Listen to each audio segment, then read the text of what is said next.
Good afternoon. You're listening to Gambling with an Edge. Now here are your hosts, Bob Dancer and Richard Munchkin. Good afternoon. Welcome to Gambling with an Edge. I'm Bob Dancer. And I'm Richard Munchkin. Richard and I are having one of our irregular podcasts, creating this the end of 2024. And Richard and I thought we'd just chat about what we are personally doing and have been doing the last year or two since we stopped the show. So, Richard, we'll let you start out. Are you still retired from gambling? No, of course not. Retiring is easy. I've done it a dozen times. But part of why we haven't been doing regular shows is both of us kind of got busy in new ventures. And for me, I was kind of dragged back into working by my longtime partner named Erle, and he convinced me about a year ago that we should get into sports betting. And so I had resisted betting on sports for many, many years, decades, just because I didn't have any interest in it. But he was like, it's the gold rush, and, we'll have some fun and make some money and learn a lot, which really that sort of, once I started in it, I did start learning a lot, and that always makes things interesting. And so that's what I've been doing. So are you, but you basically are not a sports fan. True. Well, and one of the reasons that I resisted forever was I felt like you really need to be into sports to be good at it. And what I came to find out is, just like a blackjack team, different members on the team have different skill sets. And so, and just like advantage play in the casino, learning how to get an edge is one part of it, but learning how to actually make money at it is a totally separate skill set. And once I kind of learned that, I realized that, just like a blackjack team, you need a numbers guy. And in sports, we call them originators. And they are numbers guys who create models that figure out where to get the edge. And it's funny because I listen to a lot of podcasts and stuff with sports betting people.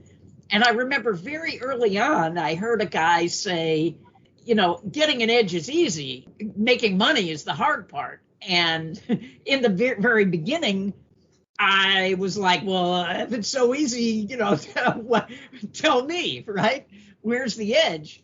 But I came to find out pretty quickly that there are a lot of edges to be had. And he was right that it seems like the more difficult part is actually figuring out ways to make the money, because just like blackjack, where they throw you out of the casino once they realize you have an edge, the same thing happens with sports betting, although they don't usually throw you out, like close your account entirely, although some do.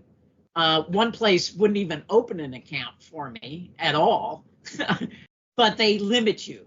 So you will suddenly open your app one day and try to make a bet, and they'll tell you maximum bet $2.27 or something like that.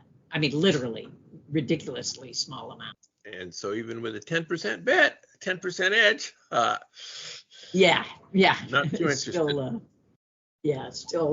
Still not worthwhile. And, unfortunately, one of the places here in Las Vegas, they are so paranoid. Like, it used to be you could walk up to the counter at a sports book and just make a bet.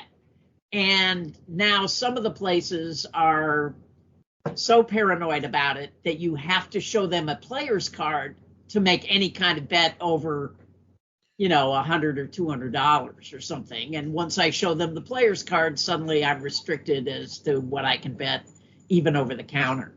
Uh-huh. Another thing that surprised me is Las Vegas Nevada had a monopoly on sports betting for decades. Yes. And they are now probably the worst place to bet on sports in the United States. They really have kind of shot themselves in the foot and done a lot of sort of stupid things to make it really undesirable for sports bettors here. But you need to physically be in the other states to bet there. Is that true? Yes. But the Arizona border is only 32 miles away, so there is that. And then what most people do is they have betting partners who live in other states, and they make bets in a partnership deal. Yeah, you can take advantage of multiple states that way. And I found that that my role in this, what I sort of was able to bring to the table, is the fact that I've been in the gambling business for a long time, and I know a lot of people, and because of that, I can have many partners, and so my role, I mentioned that these sports betting teams have the numbers guy, but another role is what's called a mover. And so I partner with originators, and they can't bet as much as they would like to because they get restricted and they need more accounts and things like that. So I partner with them, and then I send bets out to my partners, and we get more money down for them that they couldn't get for themselves. And so I'm always looking for more originators. In particular, if there's anybody out there who does NASCAR or F1, I'd really be interested in that. But yeah, so I partner with them, and then I partner with guys who bet, and hopefully we all make money. And I'm sure there are listeners out there who go, oh, I live in such and such a state. I'd love to partner with Richard and be one of his movers. I'm assuming that's not something you're really interested in getting a lot of people who want to do that. Is that correct? Yeah.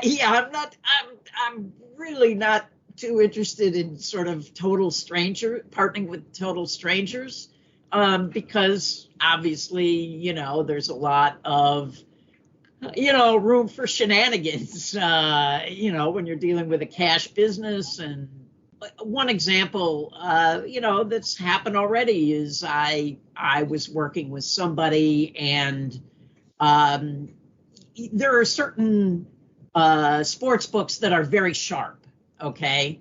And the dumb sports books look at the prices at the sharp sports books and adjust their lines accordingly, right? So if I have a betting partner, I tell them, look, I don't want you to bet at any of these places that are really sharp, right?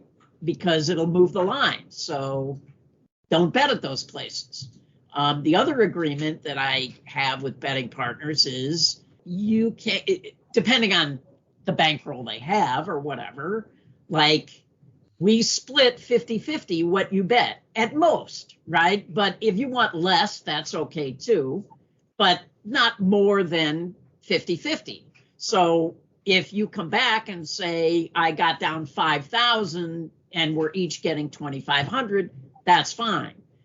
But, then you run into a partner who says, I got down 5,000 and he actually went out and bet 15,000. Well, that's not okay. Or if he says, I literally gave a guy a bet and I was looking at the screen and immediately I saw two of the places on the no-no list light up on the board, right? and then, I knew somebody else who was working with that person, and they said we had the exact same problem. And so anyway, I mean, you're no longer working with that person. Exactly. I no longer working with that person. Right. So yeah. It's so it's interesting, and very much like the old blackjack partnerships and things like that, all of the same sort of problems and dynamics and all of that stuff that and another thing that I find really interesting is when in my early days on blackjack teams, the people I knew who were card counters, they would not dream of going out and playing craps or betting on something where they didn't have an edge. But it seems like there are a lot of guys who are sharp guys who are making money at sports that that do that go out and blow money on things where they don't have an edge, or I'm surprised at how many of them really don't understand kind of fundamental gambling things, about variance and how EV works and how Kelly betting works. It's just surprising to me that they can be successful and not have sort of basic fundamental understanding of a lot of gambling concepts. And you would figure the friends that you have known for a long time should know those things. Oh, yeah. Yeah, well, because the people I've known for a long time usually have come from a blackjack background where you learn those things in the beginning. I mean, I shouldn't say nobody. I mean, I have worked with some guys who have some, some degen in them. But usually that's been like BPs that we recruited, not actual, not so much the people who actually were numbers people or. So is there anything else that you've been doing gambling wise that you want to talk about? No, well, I'm curious about you, Bob, because I know at one point you had driven to Arizona to take advantage of some of the bonuses that they were giving for new signups, but Yes. That didn't sort of spark your interest enough to try to do any more? Not really. The only sports betting that I'm doing now is with Caesars. If you're, and this is a promotion going on in Nevada Caesars, there's sports books, Caesars sports books all over, but the Nevada ones, if you're 7-star, if you make a bet of $150 more or more this month, you get a free bet next month of $150.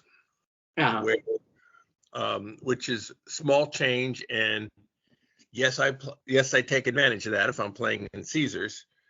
And it's always better to, when you get reward credits in Caesars, assuming you play enough that your host is going to comp off all your rooms and meals and stuff, it's better to bet that money in the sports book than it is to take it at 50% in terms of free play, because you always can take it at 50% in terms of free play, but in doing it on sports books, you're getting well over 95% of the value of it.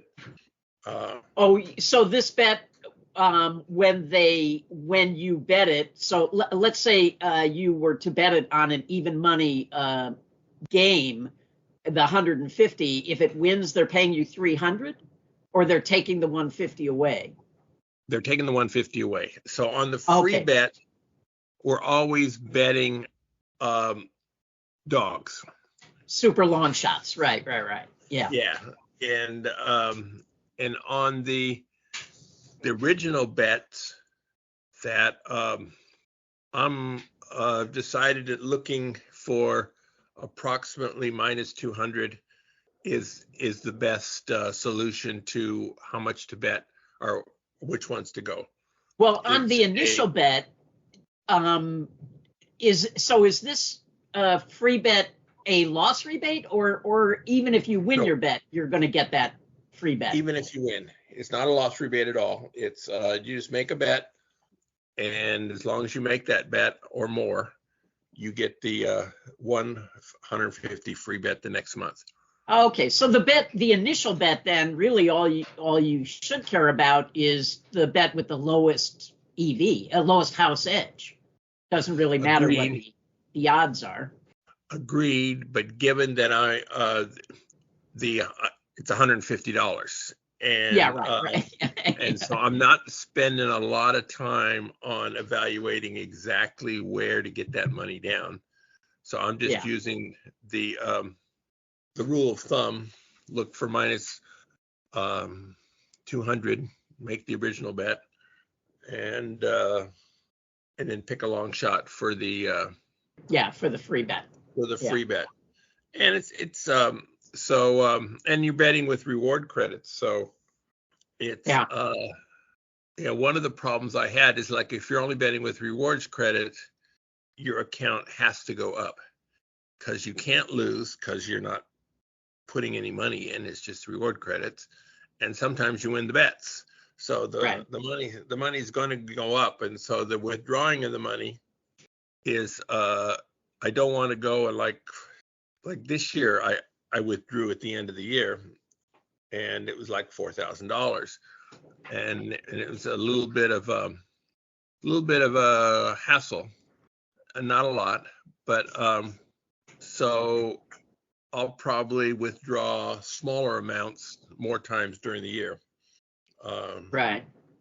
But when I know you travel still to play, and when you get to one of these other states, you haven't looked at what kind of sign-up bonuses they have there, because even if you have an account in Arizona at, say, Caesars or DraftKings, you can sign up again in New Jersey, Pennsylvania, Virginia, whatever.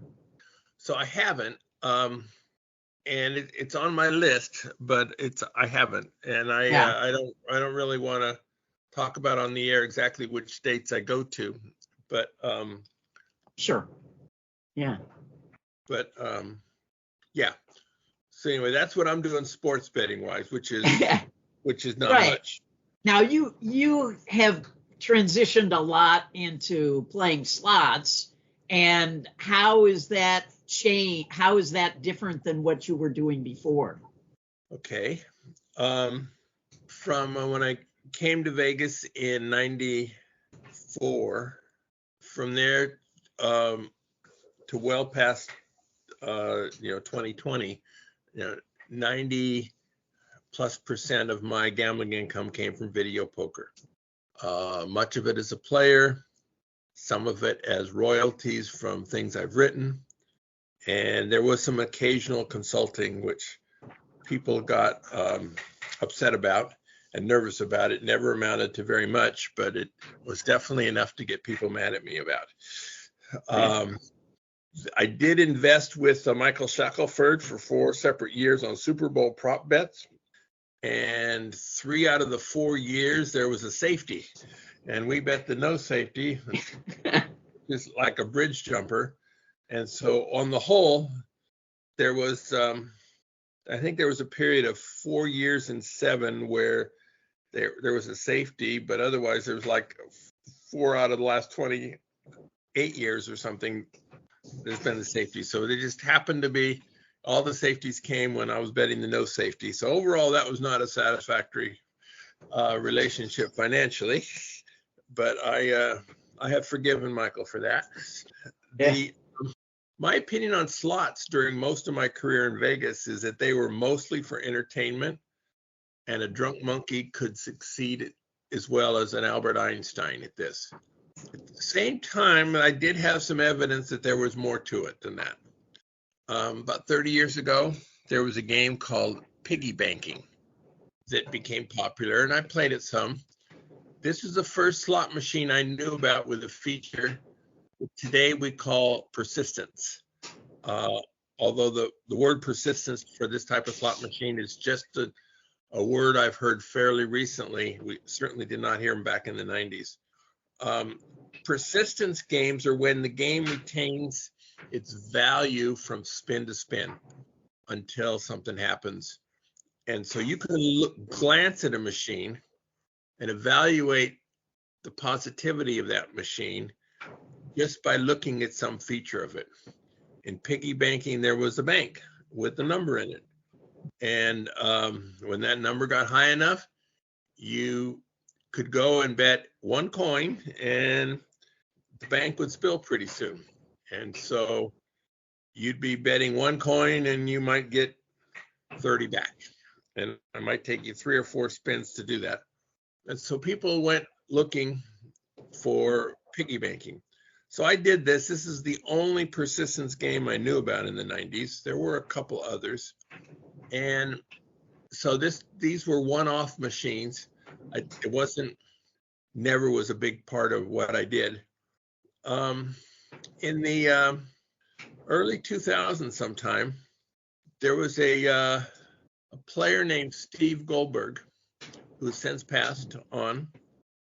He and his wife played on a quarter megabucks machine during a double point days for locals promotion at the Four Queens, and they hit for something like 8 million or 11 million. I don't remember the exact number. It was larger than any other jackpot that one of my friends had hit. Another strong player at the time said he would have been on that game too, except he was not eligible for the double points at the Four Queens because he lived in California. And this conversation was like amazing to me because the Four Queens had a slot club at the time of 0.75% over the good old days.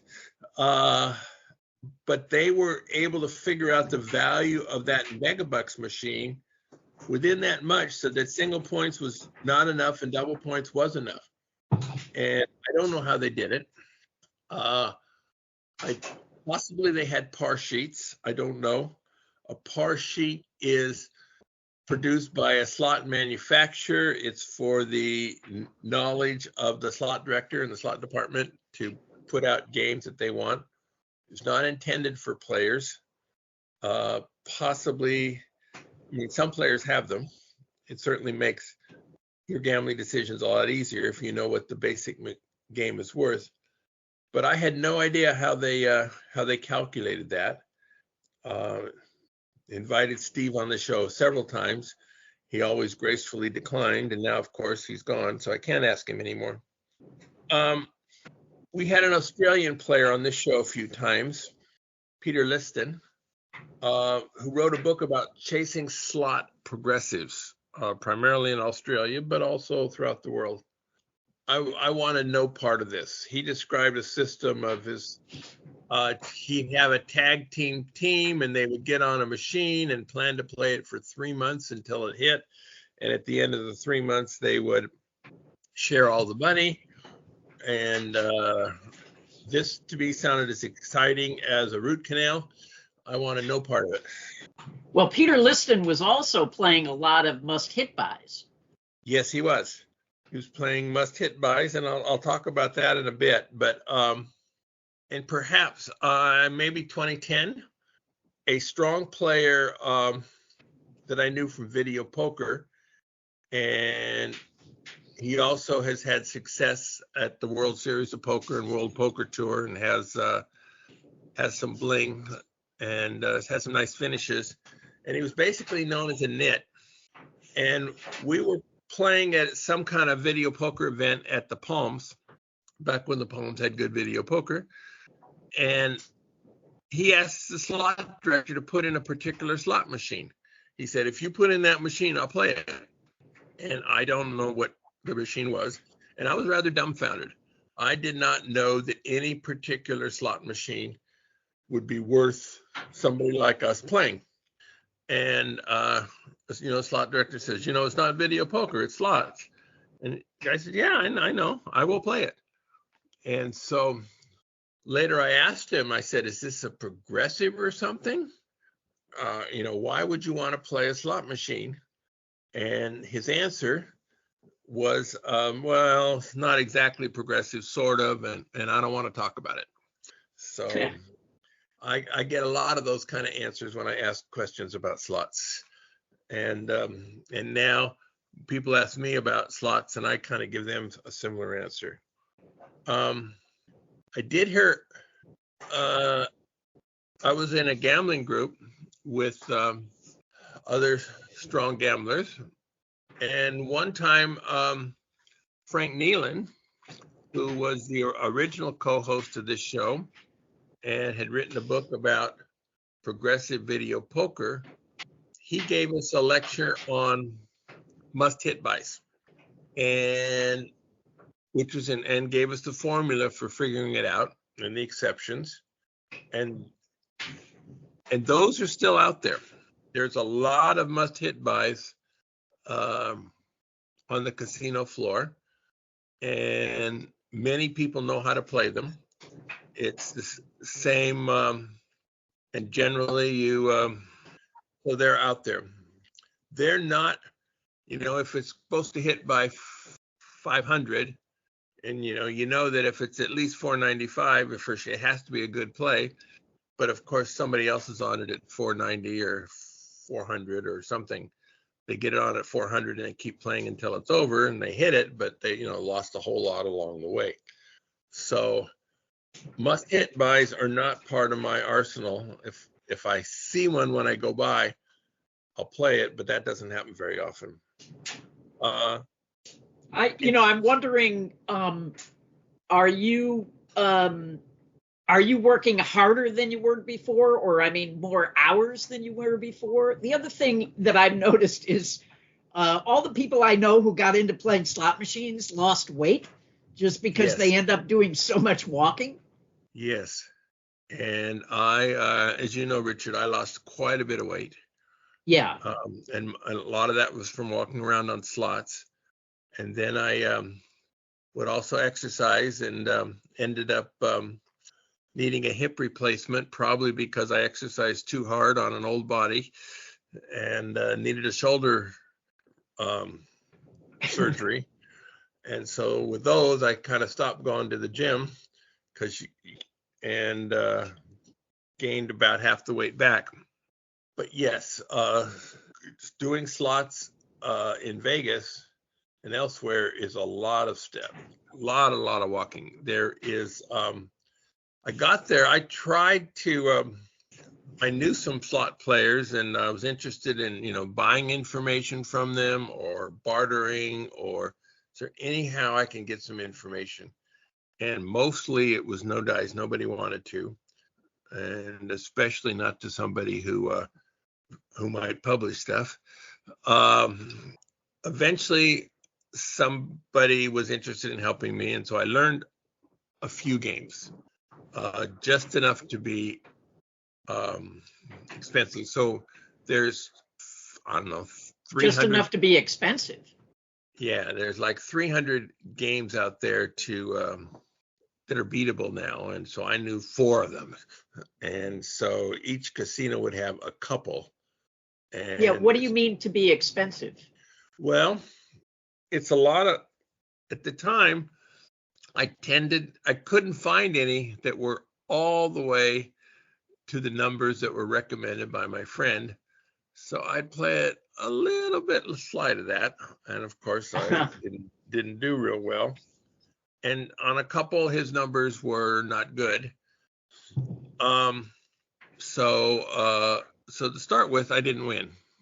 But eventually I started partnering with other people, making my own numbers. And making your own numbers is tough. You have to record every hand you play, or every hand somebody else plays, how much you bet, how long does it take to hit, what was the return? Yeah. Because if you're returning, if it's a game where hypothetically you play when the miner goes off at 30 spins or higher, or the miner is 30 spins and it's a play. So we'll just assume that's the case. So when you get 30 spins for $2 or $5 or $50, whatever the amount is, there's a variance in the returns. Sometimes on a 30 spins at $2 will return $25, and sometimes $2.50, and sometimes it's a W2G. And so there's a lot of data in there. And so you need to process it, and you need to collect a lot of data, and also collect information on the mini and meter, or the major meter, or the mega meter. And so there's a lot of data to collect. There's a lot of data to process. On the newer games, there's actually a rush to process it before other people figure it out. If once everybody knows, like the games listed by Michael Shackelford in his most recent edition of Gambling 102, those are largely games that all slot hustlers know, and there's no money to be made in it anymore unless you see a ploppy playing it and they look like they're running out of money and the game is in good condition. So then you sit down and wait, and you might see 4 other pros waiting for this ploppy to stand up, and then they all fight to see who can get to it first. And so the only time you really make money on the games is if you happen to be passing by right when somebody's leaving, which doesn't happen very often. And there's the other thing, you said that like it's a race to try to get the information first on new games, but I would think like that there's a huge, like you can just look, in 2 minutes you can walk around a casino and spot the slot hustlers. I mean, they're so obvious and blatant. Yes. And it just seems like you can just watch what games they play, and conversely, if they know what you look like, you don't want to play some game they don't know because it tells them, oh, that game is a play. So, how do you avoid that? I guess there's no way you can once you're on the machine. Yeah, if you're on the machine and somebody knows who you are, well, then they will take note of it. And then after you go, they'll watch and see what happens. And we do the same thing. This actually is race related in that most of the slot teams seem to be Asian. And I know there's a lot of different varieties of Asian, but there would be, I don't know, 4 or 5 or 6, whether they're Chinese or Korean or Vietnamese or I don't know. And they're all working together. And so you see that a lot. I did not see that at all in video poker. But there's a lot of teams out there where it could be they have some squatters who have a vague idea of what the machines are, what they're looking for, and when they can get on a machine, they call some central, these are the numbers. They're 10, 14, and 23. And so the head guy will say, no, that's no good, or I'll be right there. And so so you see that a lot. And in Vegas, the slot hustlers are the worst in terms of the number. The other towns, not so bad, but every place I've gone, there are locals who are looking for slots. They're not quite as rampant as they are in Vegas, but they're there. And so whatever casino city you play at, there are slot hustlers there. And casinos are beginning to kick players out for this. And some casinos are just put up with it because they obviously know what's going on. Yeah. And how many hours a day are you out there working? Well, strictly, I have other things I'm doing other than slots. and I have other things in my life than gambling. But I'm probably between 10 and 20 hours a week on slots. And then there's other things that I'm doing. I still have some video. Other things in the casino, you mean?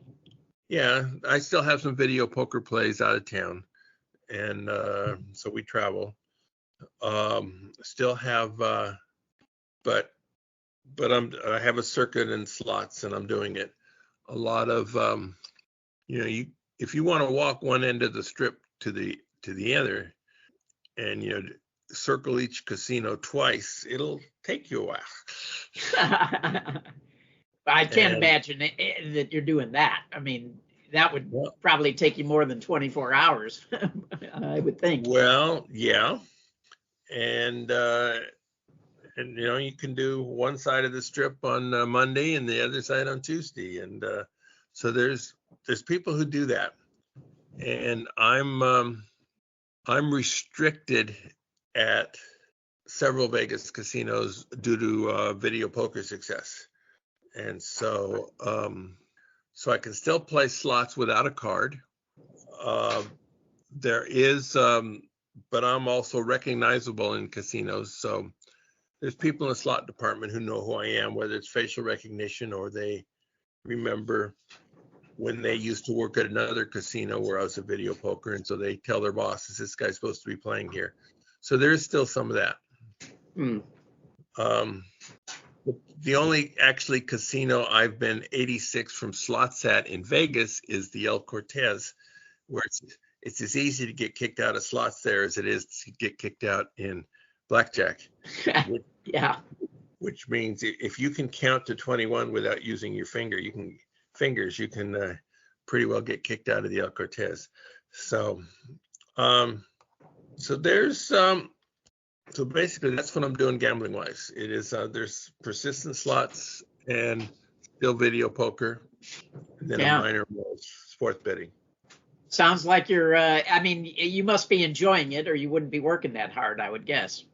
I am. I don't have the energy I did when I was younger. I'm 70. I'll be 78 in early 2025, and don't have the energy.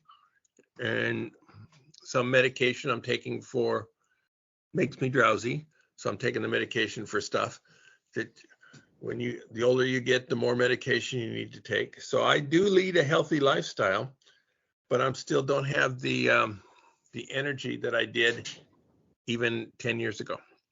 Sure. And so always looking for new things to do. Not looking for gambling partners probably, but you mentioned that when you started, you knew how to play 4 machines. How many are you up to these days? Although I guess a lot of the ones that you learned are no longer worth even looking at, right? Right. There are games that, if I've looked at a machine for 200 times and it's never positive, then I, kind of stop looking. Sure. Yeah. But they're also what they call new skins, where it's the same game but it looks different because it's instead of a tiger theme, it has a panther theme or something. And right, sure. So there's varieties of that, but there's more than 100 that I have some knowledge of, and enough knowledge that I'll bet on it. If I sit out for a year and a half, I will know nothing because there's always these new games out there. Yeah. So in the good old days, we used to end the show with a recommended, which I do not have for show. Do you have a recommended, Richard? Yeah. I have kind of gone back to, I like, sort of hard-boiled detective novels, along with a lot of other things. But I sort of went back to the beginnings and have been reading the original people like Mickey Spillane, Rex Stout. Yes, and the really old ones, Dashiell Hammett and Raymond Chandler. And the guy I'm reading right now his name is Erle Stanley Gardner. And he's best known for writing the Perry Mason series, which they've just revived on HBO in the last couple of years. And he started writing in the 30s and, and all the way up to like the 70s and got involved in television and stuff. But what's really interesting, and he's a really good writer. But I'm reading one right now called Spill the Jackpot that is from 1941, and it takes place in Las Vegas. And, that's before the Flamingo was built. I mean, and so Las Vegas is basically Fremont Street. So anyway, it's a typical hard-boiled detective novel. And this is part of a series with a guy named Donald Lamb and a woman named Bertha Cool. And she's the one who owns this detective agency called the Be Cool Agency. And he works for her. And this is like the fourth book in this series. But anyway, so I'm just recommending the book, A, because it's, great writing, and B, because of the sort of historical Las Vegas stuff. I'm just in the first few chapters of the book, but they get this case in Las Vegas, and he immediately gets pulled up in the casino because they think he's part of a slot cheat team. So yeah, for people who like those kind of books, I think they'll really enjoy this one. Yeah, I'm looking forward to seeing the link in the show notes. I've been going back and rereading some of the series that I've read.